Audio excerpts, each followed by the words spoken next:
Nos hemos trasladado a un hotel en Madrid porque recibimos la visita de un conferencista internacional, se llama Gabriel Shor.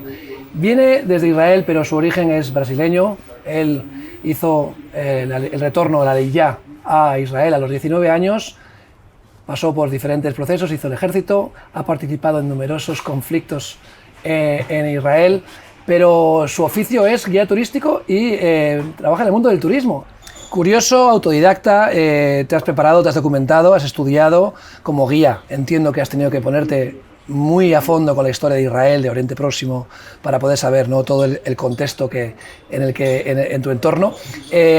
Dabas conferencias, pero me comentabas antes de entrar aquí que ha sido los últimos 2 años, lamentablemente, por motivos muy tristes, has tenido que dar muchas conferencias, has tenido que viajar por todo el mundo de una manera mucho más intensa y el turismo ha quedado como una especie de reserva, ¿verdad? Exacto. Es un orgullo ser del mundo del turismo en Israel, porque Israel es la cuna de la historia mundial. Yo creo que es un destino que cualquier ciudadano normal del mundo tendrá que visitar, conocer, y más de una vez. Y no lo hago como propaganda de mi agencia de turismo, sino porque es foco de interés donde muchas cosas comenzaron allá y muchas cosas siguen pasando allá y reflejan mucho lo que es el mundo. Y yo siempre me interesé. El curso, la formación como guía te da una base muy amplia del escenario de la historia. Después es más fácil ser autodidáctico teniendo esa base, digamos así. Y como tuve una experiencia muy fuerte en el ejército, no todo ciudadano israelí tiene sus derechos y sus deberes. Yo participé del ejército como paracaidista del ejército de Israel. Tuve mucho contacto con el conflicto hace muchos años atrás, entonces siempre juntaba el estudio con la práctica del conflicto, y eso hacía conferencias de una forma bastante tranquila, cada tanto, hasta el ataque del 7 de octubre. Que aparte de todas las atrocidades que vivimos en Israel en ese mismo día o día y medio, despertó muy fuerte yo diría la nueva guerra que estamos viendo en el mundo, que es la guerra de la desinformación, ¿no? Hoy en día yo creo que se utiliza mucho el hecho que el joven no tiene el tiempo y la paciencia para leer a fondo la noticia, queda solo con un slogan o con una pequeña frase, y eso genera mucha desinformación. Y desde ahí me sentí bastante convocado, alistado a circular por el mundo en sí, a intentar dar un poco más de la realidad que está pasando allá. No es mi opinión en sí, sino un poco de hechos históricos reales del conflicto, que es mucho más complejo de lo que uno ve en una pequeña noticia en un Instagram o en TikTok o algo así. Entonces, sí, desde el 7 de octubre mi vida cambió, yo diría la vida de cualquier israelí cambió, y cualquier ciudadano del mundo que acompaña la realidad cambió bastante. Sí, estoy bastante circulando en América Latina, en Estados Unidos, y ahora en Europa también dando conferencias. Ahora vamos a llegar a esta nueva guerra que estamos viviendo. Me gustaría ver un poco más el contexto y ver que tú también te has especializado en el mundo islámico, en el mundo de Oriente Próximo. Israel es una pequeña pieza de un puzzle muy grande, donde Israel apenas tiene 8,5 millones de habitantes aproximadamente. Me gustaría que hablaras también luego hablaremos del puzzle dentro de Israel, ciudadanos israelíes, judíos, musulmanes, armenios, católicos, drusos, el colorido, ¿no?, que hay dentro de Israel, y los 100 millones de ciudadanos que rodean a Israel, no siempre amistosamente, pero el contexto de Oriente Próximo, que es una pieza fundamental en el mundo, porque por toda la historia que viene. Entonces, si no sabemos de dónde venimos, tampoco sabemos por qué estamos donde estamos, ¿no? Totalmente, y yo creo que es importante ver la última frase que dijiste, de dónde venimos, porque yo creo que casi cualquier ciudadano, sacando el Oriente lejano, yo diría que casi cualquier ciudadano del Occidente vino desde ahí, ¿no? Si sos cristiano, tu origen está en la tierra de Israel. La llamarías de Tierra Santa en su momento, pero es la tierra de Israel. Y si sos cristiano, judío o relacionado al judaísmo, al Viejo Testamento, es la tierra de toda tu historia, nació ahí. Entonces, sin duda alguna, yo estuve hace un año en una radio en la República Dominicana, y cuando entro, la persona que me entrevista me presenta como un ser de otro planeta. ¿No? Me dice, él es un israelí sionista bastante distinto de nosotros. Así me presenta antes que empiece a hablar. Y yo le digo, mira, perdón, puede ser que tenga un pelo medio largo, pero yo soy tan parecido con vos que cualquier otra persona del mundo. Tenemos la misma origen, ¿ok?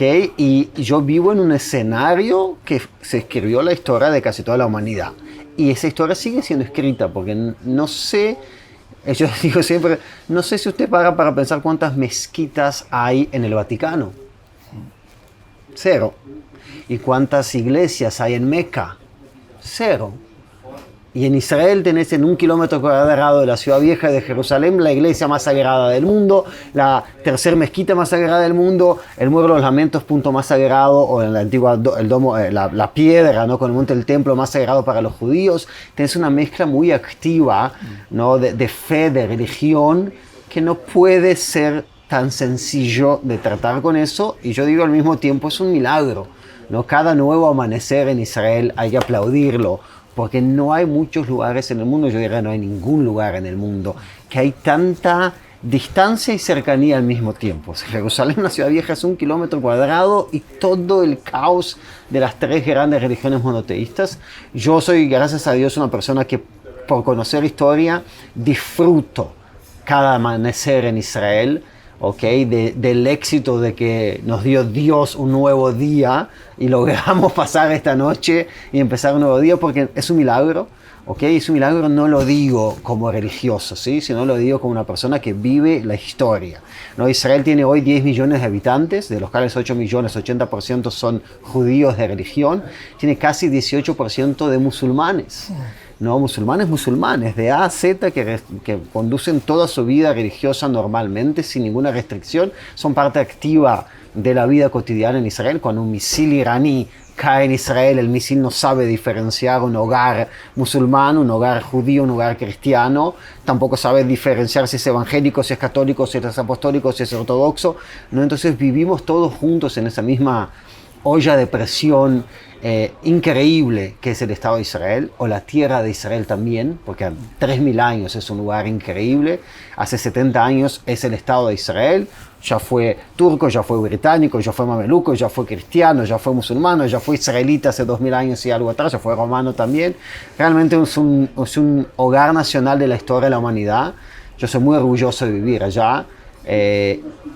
Ser orgulloso de ser israelí permite ser crítico también en Israel, ¿no? No es que tenés que decir así a todo lo que pasa en el país. Todos votamos y tenemos el derecho de elegir y estar satisfechos o no con caminos políticos en sí, pero para mí el mensaje principal es eso, es entender la complejidad de Israel como cuna de la historia antigua, contemporánea, moderna y del mañana también, ¿no? Porque sin duda alguna, si cae Israel como intentaron derrumbarnos en el 7 de octubre de 2023, hubiesen caído otras consecuencias, hubiese habido otras consecuencias también en Europa y en el mundo más moderno. Entonces, para mí es muy fervoroso estar viviendo en Israel y vivir, ser protagonista de la historia. Yo siempre digo eso, no estamos solo estudiando, estamos escribiendo la historia de toda la humanidad también. El pueblo del milagro. Una de las cosas que hay que hacer un poco de didáctica, ¿no? Es bueno que hayas distinguido ciudadano israelí de judío o musulmán o cristiano, ¿no? El ciudadano israelí es que vive en una democracia, como es Israel. La gente se confunde, la única democracia en Oriente Próximo, en toda la zona, y donde hay, como tú bien dices, manifestaciones públicas, libertad de expresión, libertad de fe, donde hay todas las religiones del mundo prácticamente. Vas a los jardines de los Bahá'í en Haifa, vas a las mezquitas, vas a las iglesias de todos los colores, y lo que tú dices es la tierra del milagro, y bueno, un milagro que se sostiene a veces por muchos pequeños alfileres que sujetan una zona muy, muy convulsa por miles de años, ¿no? Sí. Has mencionado Irán, has mencionado enemigos de Israel. Israel desata un interés mundial. Tú has dicho claramente que están representadas las religiones monoteístas del mundo, pero ¿por qué? ¿Cuál es tu impresión? ¿Por qué crees que todo lo que sucede en Israel genera tanta atención mediática, tanta información, ríos de tinta corren cada vez que se mueve una piedra, cada vez que pasa algo en Israel? Mira, yo creo que si empezara ahora una conferencia, yo muchas veces muestro un mapa, que es un dibujo en verdad hecho por el mundo cristiano, el Imperio Bizantino en el siglo IV, que se llamaba la flor de Jerusalén. Y era una flor con 3 hojas, ¿no? Y un círculo en el medio, el núcleo. El núcleo se llama Jerusalén. Y las hojas, una es Europa, otra es África y otra es Asia. Y eso se llamaba el mundo. Es muy interesante porque usted está usando mucho la expresión Oriente cercano. Próximo. Claro. Que para nosotros los occidentales, claro. Claro, exactamente. Y en Brasil, yo vengo de Brasil, decimos una gente, el Oriente lejano, y yo les digo, no señor, usted es del Occidente lejano. Nosotros somos el centro del planeta Tierra. Y por muchos y muchos años, como latinoamericano, hasta 1500 no se habían ni descubierto las Américas. Entonces, por miles de años, el mundo se resumía en esas 3 hojas: Europa, África y Asia. Y a veces uno no para pensar que cuando no habían aviones y la gente hacía todo a pie, el único pedazo de tierra que conecta el planeta Tierra es Israel. ¿Okay? Canaán cuando era egipcio, Israel en la época de los israelitas, se iba cambiando de nombres por el decorrer de la historia. Entonces, antes de cualquier cosa, la geopolítica, la localización geográfica de Israel como conexión Oriente-Occidente, el César romano quiere quemar un saumerio en el templo en Roma, que es mirra. Esa mirra vino de Yemen, pasó por la tierra de Israel y llegó a Roma. El faraón en Egipto quiere tomar un té persa, ese té persa pasó por la tierra de Israel y llegó a Egipto. Y el jeque en India de nuevo, o en India, quiere escribir un papyrus en una carta, ese papyrus salió de Egipto, pasó por Israel y llegó allá. Entonces, hace miles y miles de años era camino obligatorio y por eso era el centro del planeta Tierra, lo que es palco, motivo de ser palco de todas las grandes batallas de la historia, ¿no? Judía, cristiana y mucho antes de la religión en sí también, ¿no? Grandes imperios egipcios y Mesopotamia, Babilonia y Egipto y así por venir han peleado en este campo de batalla histórico que es la tierra de Israel. Y eso antes de la religión, ¿no? Sumando la religión por el comienzo de la Biblia, ¿no? Y ser la tierra prometida para Abraham y el comienzo de las tribus de Jacob, ¿no? Abraham tiene su hijo Isaac, que tiene su hijo Jacob, Jacob cambia su nombre a Israel y sus 12 hijos son las 12 tribus de Israel al fin y al cabo, que es la tierra de Israel donde vivían. Entonces se agrega la geografía política, la geopolítica a la cuestión religiosa, ¿okay? Y hasta los días de hoy eso sigue existiendo, ¿no? Hasta hoy en día, no sé cómo es acá en España, pero yo diría en gran parte de Europa uno compra algo en AliExpress o en eBay, lo compró por internet, pero el producto no vino por internet.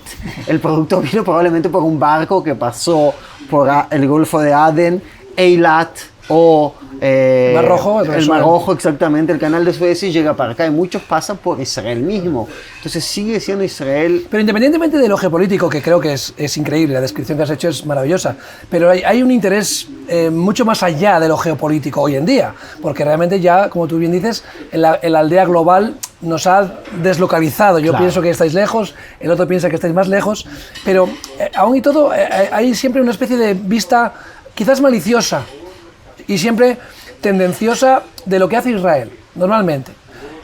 Yo vi con tristeza el 7 de octubre que ya el 8 de octubre en España grandes medios de comunicación estaban advirtiendo: cuidado que Israel se va a pasar de la mano, cuidado con lo que vaya a hacer Israel ahora. Aún no estaban todavía recuperando los cuerpos de los 1.400 y tal fallecidos en el peor ataque desde el 11 de septiembre. O sea, y la gente ya estaba previniendo que Israel iba a ser malvado y que iba a hacer daño a Palestina, ¿no? Creo que siempre hay una doble vara de medir con respecto a Israel. Yo tengo esa convicción, vamos. Mira, yo creo que es, primero, que también Israel es la punta de la flecha, que el Occidente prefiere no mirarlo, ¿no? Que es la embajada de una idea occidental en el Oriente. ¿Okay? Ser la única democracia, es mucho más fácil ser una democracia cuando todos tus vecinos son democráticos, ¿okay? Que ser una democracia cuando todos tus vecinos son teocráticos. ¿okay? Entonces es mucho más cómodo defender la bandera de la democracia en España o en Inglaterra, ¿okay? Y Inglaterra justamente no por nada se fue y aprovechó sus fronteras de mar para protegerse mejor en los últimos años, pero es mucho más fácil ser defensor de la pensar que sos defensor de la democracia en Europa que si estás en Israel físicamente. Entonces, el ignorar ese punto ya hace con que la gente se ciegue un poco en entender la supervivencia de la defensa de la democracia en una zona donde la fe. Hay que entender que alrededor del Estado de Israel e incluso adentro del Estado de Israel, con lo que es el fundamentalismo islámico, no la religión islámica, sino los grupos internos de la religión que son más fundamentalistas, donde ven como enemigo la democracia. Y nosotros tenemos que convivir con eso, ¿ok? Entonces, es muy difícil para el ojo occidental juzgar de forma correcta, ni hablar si nunca han pisado en Israel. Okay, que yo quiero, por eso dije eso, estoy muy orgulloso de tratar con turismo, porque para mí es un must. Si toda la persona que opina, y opina en Instagram o en TikTok, en donde sea, sobre Israel, por lo menos hubiese dedicado 10 días de su vida a caminar y ver con sus propios ojos y saber que ese señor es musulmán y ese señor es cristiano y te está atendiendo. Yo hoy, como ciudadano israelí, quiero ir a un médico. 99.9% de los médicos en Israel son musulmanes. ¿Ok? No el enfermero, el médico. ¿Ok? ¿Querés ir a un abogado? 80% de los abogados en Israel son musulmanes. Y hoy los llaman de apartheid. O sea, es tan abismática la diferencia entre la realidad que vivimos en Israel y la desinformación que hay acá, que empieza con el simple hecho de que está lejos de la imaginación del occidental. ¿Cómo logra un país ser democrático cercado de un ambiente y un hábitat completamente teocrático? Y tan hostil, además. Sí, totalmente. No solamente teocrático, sino hostil hacia el interior. Totalmente. Se oía los cánticos, ¿no? De hoy vamos a por los que se reúnen en sábado y mañana iremos a por los que se reúnen en domingo. Exacto. Realmente lo que tú dices es que lo que representa nuestra tradición o nuestros orígenes judio-cristianos es lo que amenaza, o lo que ellos sienten como una amenaza y lo quieren erradicar. Ahora, en el occidente, en los últimos 20 años o 30 años, yo digo que la religión elegida por el occidente es el laicismo.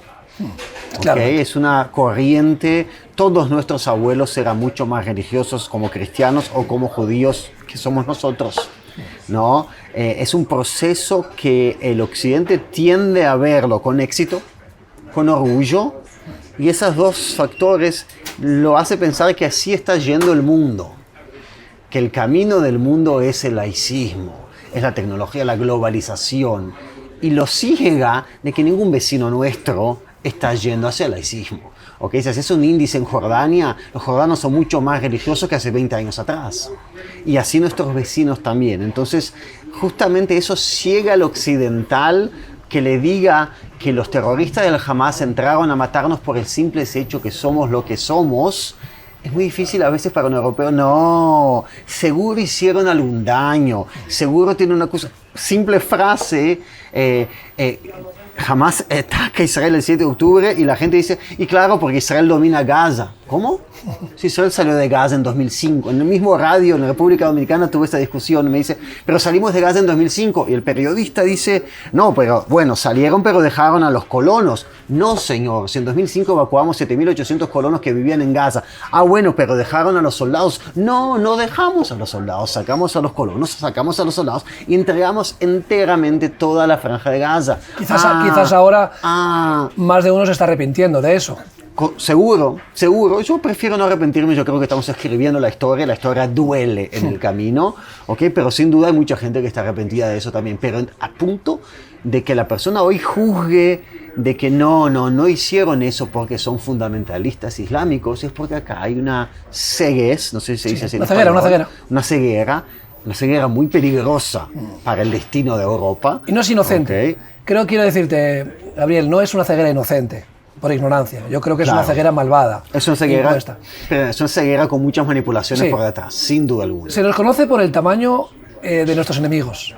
Creo que a Israel hay que reconocerle que ahora mismo tiene enemigos muy poderosos. Tenemos Irán, tenemos todos los proxies de Irán, Siria, Líbano con Hezbollah, Hamas, los hutíes, Bueno, hay una calma chicha con Egipto y una calma chicha Sí. con Jordania. Bueno, Rusia se ha posicionado. Turquía está siempre asomando la cabecita como reclamando el Imperio Otomano. Tenemos a China, que está más del lado de Rusia. O sea, creo que Israel se puede decir lo grande que es por el tamaño de sus enemigos. Sin embargo, es un país pequeño, es una gran potencia en inteligencia, creo que eso es innegable. Hablemos de Irán. ¿Por qué dentro de todos los mundos musulmanes Israel ha establecido conexiones con países donde ha hecho tratados de paz? Se lleva bien con Egipto, entre comillas, se lleva bien con Jordania. ¿De dónde viene ese odio tan fuerte que Irán está manifestando constantemente? Bueno, yo cambiaría solo una palabra en la pregunta y no hay ningún odio de Irán, Bueno, de Irán, sino claro. del régimen actual de Irán. ¿Ok? Porque es importante entender, yo soy una persona muy optimista, mi optimismo no es del Medio Oriente, en mi optimismo hay dolor en el camino, también el optimismo. Yo sé que tendremos una convivencia sana con los iraníes en un futuro cercano. En los años como 70, tuvimos en los años hasta 70, 1979. eso, antes de que llegaran los ayatolás, había una comunidad judía importante en Irán. Exactamente, entonces los iraníes como ciudadanos y personas no tienen un odio contra Israel, son musulmanes muy cultos, muy formados gracias a todos esos años pre el régimen de los ayatolás, simplemente que desde 1979 con mucho apoyo de la Unión Soviética, que para mí es de las manos que está por detrás de mucho de lo que está pasando en el planeta Tierra desde siempre. La Guerra Fría y el palco de la Guerra Fría es muy presente en el Medio Oriente, y cuando deje de ser Medio Oriente será en las Américas y será en el Oriente Lejano, pero con mucha influencia soviética se puso en... Justamente teníamos muy buena relación con los iraníes hasta 79 y viene el régimen de los ayatolás, y que para romper una población, y lo que voy a decir ahora es muy importante como señal de amenaza, entre comillas, a Europa en sí, porque para agarrar personas tan cultas como eran los parsis, los persas, tenés que tener mucha fuerza. Irán invierte mucho dinero en lo que es la fuerza Quds. Y la fuerza Quds subsidia, da armas y entrenamiento a movimientos terroristas islámicos dispersos por el mundo. ¿En contra de Israel? No.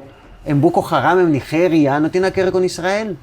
Y los hutíes no habían disparado una bala antes de esta guerra contra Israel, pero son contra ellos mismos. Es el fundamentalismo islámico contra el Estado Islámico, que para mí es algo que si saltamos ahora a otra parte de la conversación, es cuando una persona en la calle dice, yo soy pro Hamas, soy pro el Estado palestino.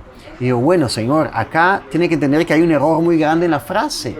Puedes decir yo soy pro Hamas y soy pro palestino, pero no puedes decir yo soy pro Hamas y soy pro Estado palestino, porque ser movimiento fundamentalista islámico, tu gran enemigo es el Estado, la institución estatal. No, la hermana musulmana nace contra el Estado de Egipto, Hezbollah contra el Estado libanés y los hutíes contra el Estado de Yemen, y así por venir. Entonces Irán ha desarrollado sus brazos, ¿ok? Y con eso mucho comercio bélico también en los últimos 40 años a través del fundamentalismo islámico.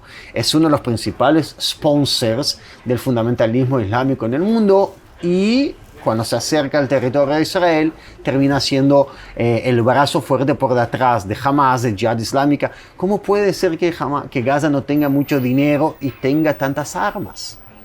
1 a cada 12 soldados israelíes carga un RPG. No sé si vieron en el 7 de octubre soldados del Hamas cargando 2 o 3 RPG, las bazucas en el cuerpo. ¿Cómo tienen dinero para tener cada persona 2 o 3 RPG, y nosotros que somos Israel, 1 a cada 12 soldados tiene uno?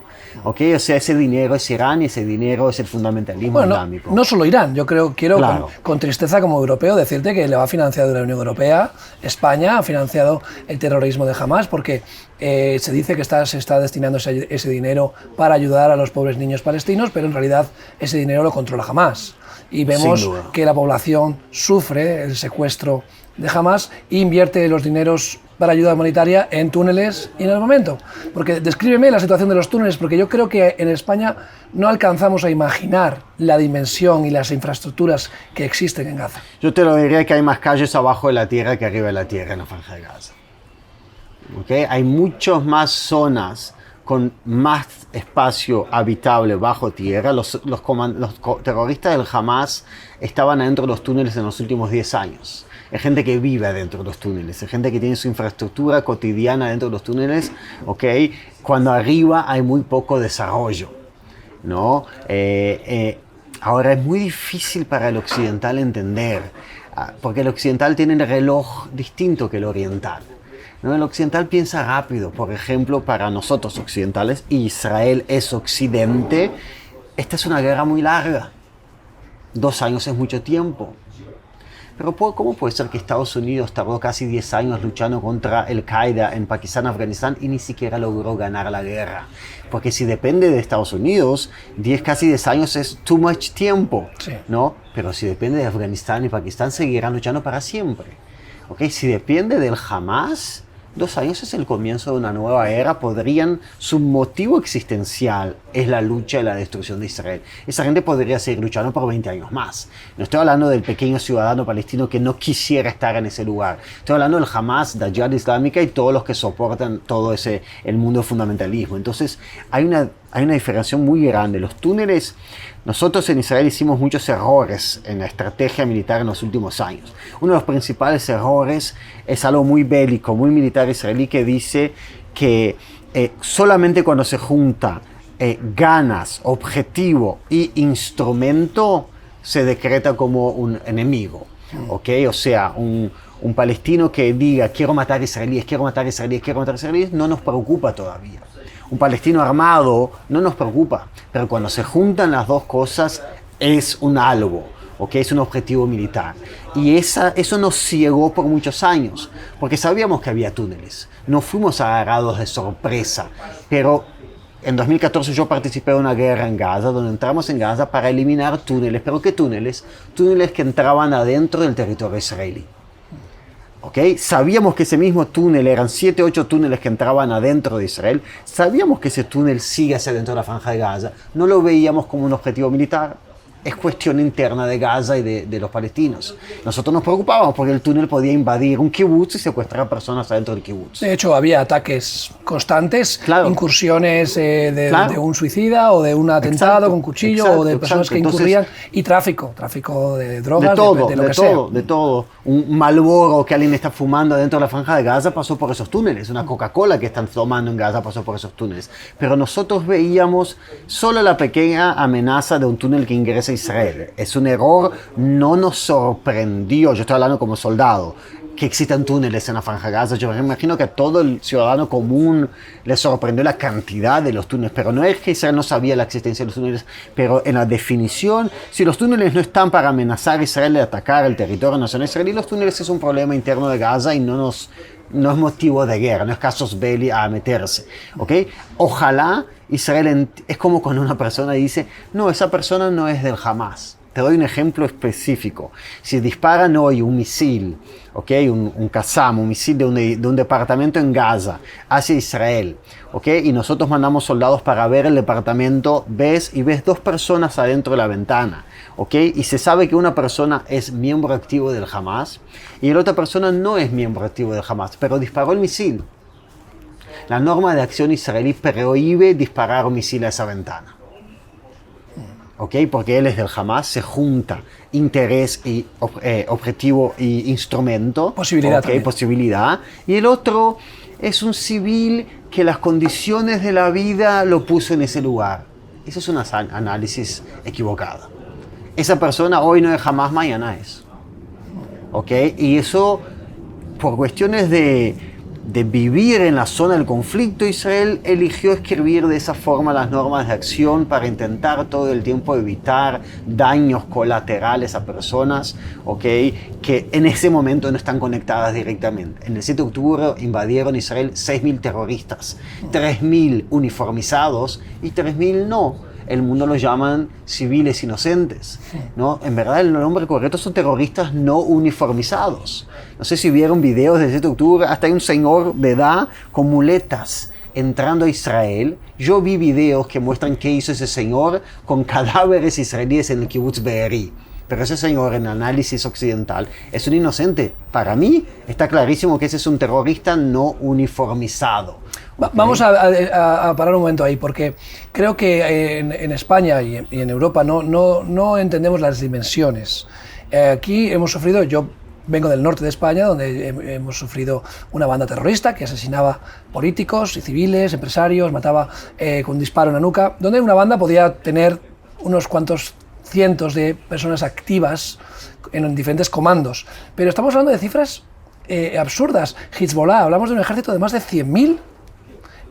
Jamás hablamos de un ejército de terroristas de más de 30.000. O sea, creo que no somos conscientes de lo que significa que haya 30.000 personas que profesan un odio irracional y unas ganas, un deseo de asesinar judíos y occidentales de la manera más... y claro, cuando entendemos esas cifras nos damos cuenta de las dimensiones del problema. Yo hasta te hago un zoom out más grande de eso. Entender que es una zona territorial, sea la Franja de Gaza, sea Yemen, sea Afganistán, sea Pakistán, sea el sur del Líbano, sea Siria. Y Siria ahora empieza una nueva era de lo que acabo de empezar a decir, donde el terrorismo domina la escuela, el centro de distribución de comida, las canchas de fútbol, ¿okay? Los centros deportivos. Entonces Hamas, si vamos a Gaza, tiene más de 30.000 soldados activos, pero tiene toda la nueva generación de niños pasando por una doctrinación del Hamas. O sea, tiene una continuación. Nosotros hemos eliminado casi 30.000 terroristas en estos 2 años de guerra. ¿Cuántos Hamasnikim hay ahora en Gaza? 30.000. Pero acabamos de eliminar 30.000. ¿Cuántos hay ahora? 30.000. De nuevo, matamos 30.000 terroristas en Gaza. ¿Cuántos terroristas del Hamas hay ahora en Gaza? Casi 30.000 de nuevo. Son jóvenes que hace 2 años no estaban todavía listados, pero estaban doctrinados en el Hamas, estaban esperando el momento. En un análisis, que es lo que yo hago mucho en los últimos años, es lo que se difiere entre Dawa, la doctrinación fundamentalista islámica, lo que pasa en las mezquitas acá en España también, ¿okay? No se llama Israel, se llama Palestina ocupada. Yo no soy antisemita, soy antisionista. Son todas esas frases. Qatar, la hermandad musulmana, que es Dawa, es mantener el fuego listo para, y después hay un cambio que es la jihad, ¿no? Salir a luchar y a matar. Entonces, Hamas hace todas esas etapas. Hamas empezó en los 80, 88, ¿okay? Pero desde que Israel sale en 2005 de Gaza, toda la infraestructura de la Franja de Gaza es educación terrorista. Imagínate el ejemplo que usted me dio de lo que tenían acá, es si toda una zona geográfica fuera una máquina de crear esos nuevos terroristas.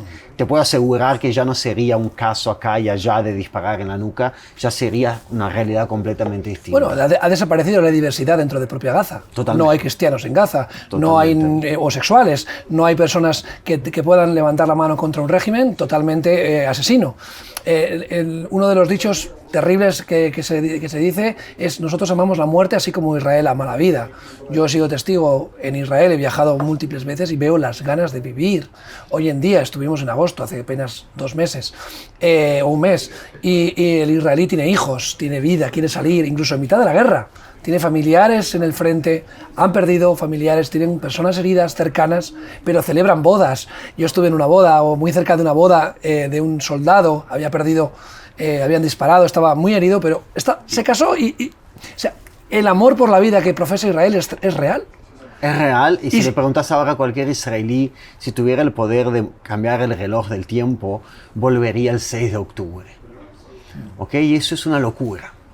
Porque si paras para pensar, y te digo, 100% de los israelíes hoy, si tuvieran el control del reloj del tiempo, volverían al 6 de octubre. Y si volvés al 6 de octubre igual como eras, el día siguiente es el 7 de octubre. Y nos harían lo que nos hicieron. Ahora, ¿a qué me refiero? El israelí tiende a querer volver a la armonía, a donde los palestinos en Gaza entran a trabajar en Israel, hay dinero en la Franja de Gaza, no hay presencia militar en la Franja de Gaza, estamos por firmar paz con países árabes, y que se hablaba mucho de la creación del Estado Independiente Palestino como parte de los acuerdos de Abraham. O sea, ese era el clima. El israelí no dice si tiene que elegir en volver al 6 de octubre como éramos, o cambiar nuestra forma pro vida de ser, vuelve el 6 de octubre. No quiere volver a que hay que estar todo el día armado, hay que estar militarizado. El israelí elige ir a la playa. Te voy a hacer una pregunta, Gabriel. Si Israel dejara las armas hoy, ¿qué pasaría mañana? No existe Israel. Si los enemigos de Israel dejaran sus armas, ¿qué pasaría mañana? Hay paz, y el mundo árabe conviviría al lado de Israel. Ahora, ¿conviviría o avanzaría a otro lado? Yo diría el mundo árabe conviviría y los fundamentalistas islámicos seguirían haciendo daño como hacen daños en países árabes y como hacen daños en países que los reciben acá en Europa. Es importante diferenciar el mundo islámico y los fundamentalistas islámicos. Simplemente que estamos hablando de mucha gente, ¿ok? Entonces, cuando se junta como Gaza, y yo soy una persona que cree en el Estado palestino, en la creación del Estado palestino, y cree en paz con los palestinos, pero hay que eliminar de absoluto el dominio de Hamas adentro de esa zona, ¿ok? Porque cuando Hamas domina de A a Z, de niñez a vejez, son Hamas, de no actuar a agarrar un arma, es una cuestión de segundos. Las primeras víctimas de Hamas son los propios palestinos, podremos decir eso. O sea, pues Israel es un enemigo común, es un enemigo que se ha enfocalizado su odio, pero realmente los primeros víctimas del régimen palestino es... Y la gente ignorante, o como vos mismo dijiste, es una ignorancia no inocente, es una ignorancia un tanto manipulada, que va con soy pro-palestino y pro-Hamas en una misma manifestación. ¿Cómo podés hacer una misma manifestación en Madrid, ser pro-Hamas y pro-palestino, pero un policía de la autoridad palestina no puede pisar en la franja de Gaza porque lo atan en una moto, no lo matan primero, lo atan en una moto y salen a dar vueltas por las calles, y no es un israelí, es un policía de la autoridad nacional palestina, es fruto del Estado palestino. O sea, ¿cómo puede ser tan diferente la realidad y la imaginación a veces de acá afuera? ¿No? Si fueran pro causa palestina, el policía palestino caminaría libremente en la franja de Gaza. No hay un palestino en la Autoridad Nacional Palestina circulando. La gente diariamente es asesinada por acusación de ser a favor de la Autoridad Nacional Palestina dentro de Gaza. Creemos que hay una...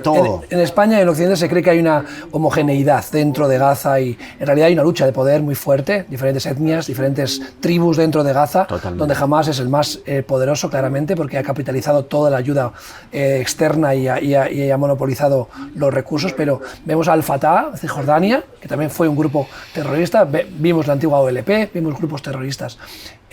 Yo, en lo personal, creo que Occidente no está lo suficientemente agradecido a Israel por lo que ha hecho y por lo que está haciendo.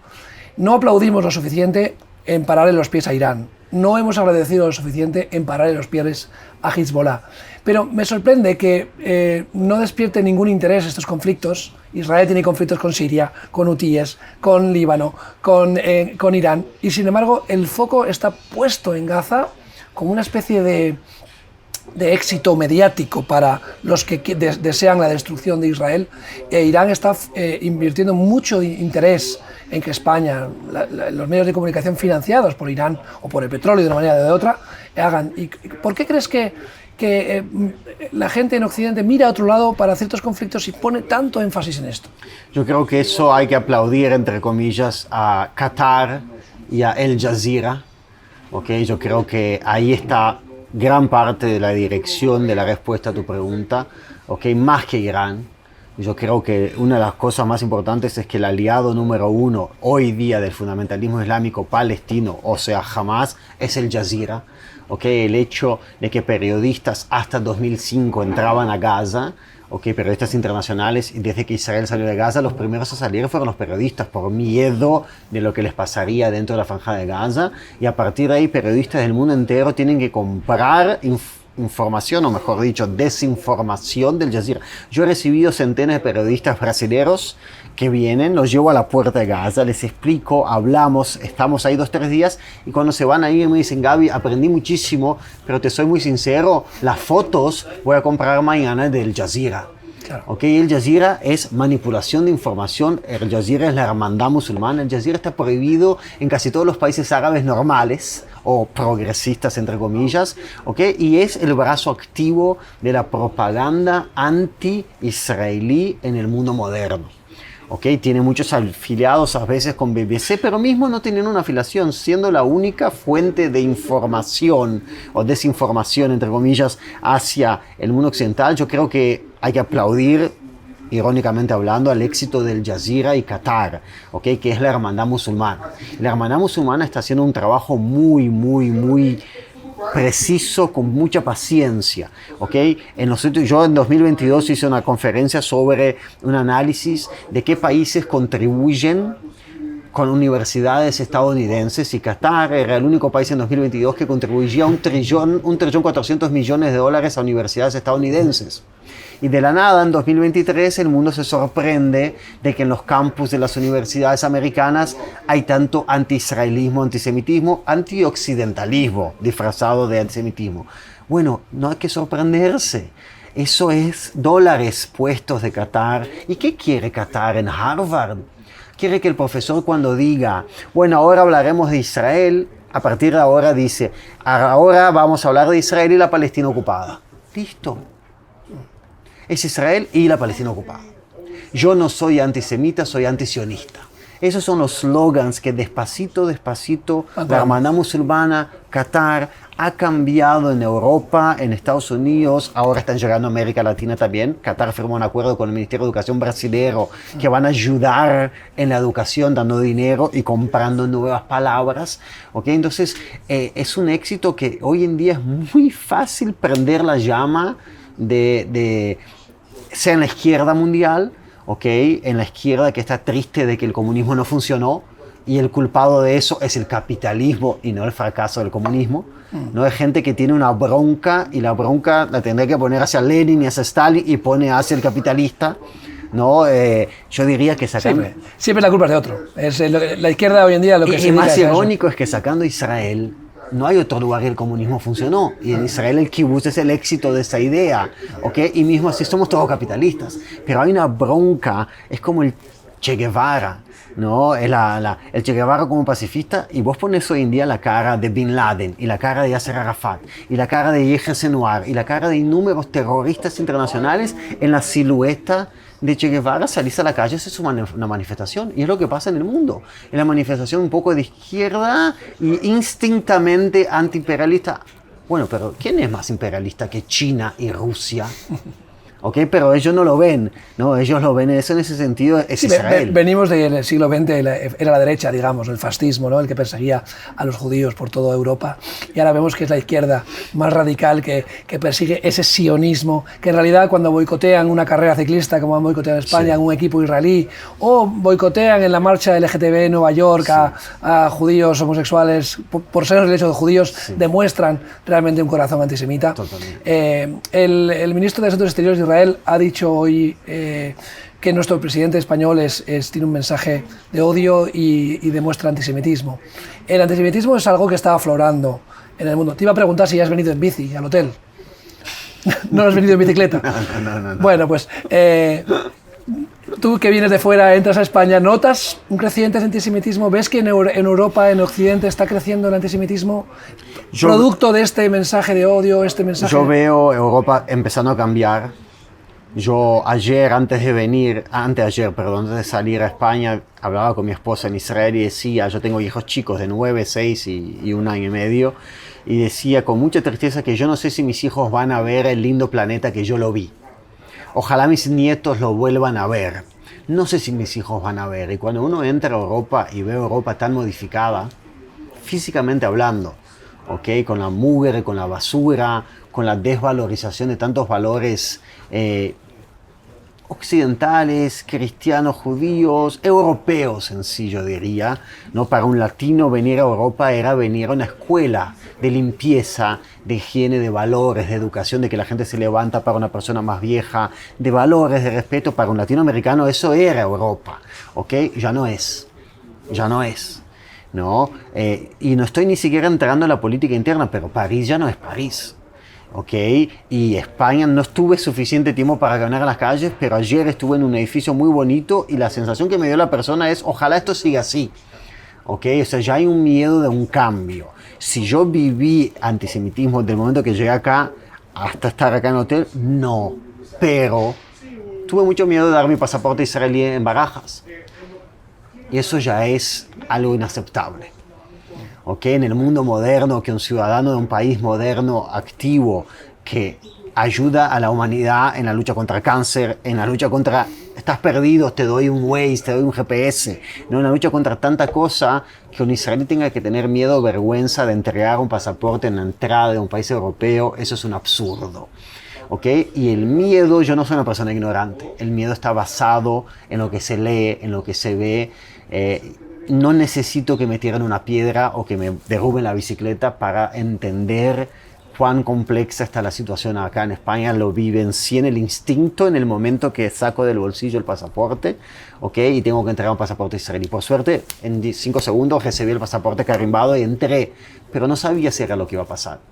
Y eso es una locura, ¿no? Entrar en Europa, en la capital de la libertad, donde inventaron valores de la democracia, ¿no? Hace 2000 años atrás, y tener ese miedo es el éxito del diablo, es el éxito de la maldad, es el éxito del fundamentalismo islámico, es el éxito del Jazeera, de la hermandad musulmana, sin la menor duda.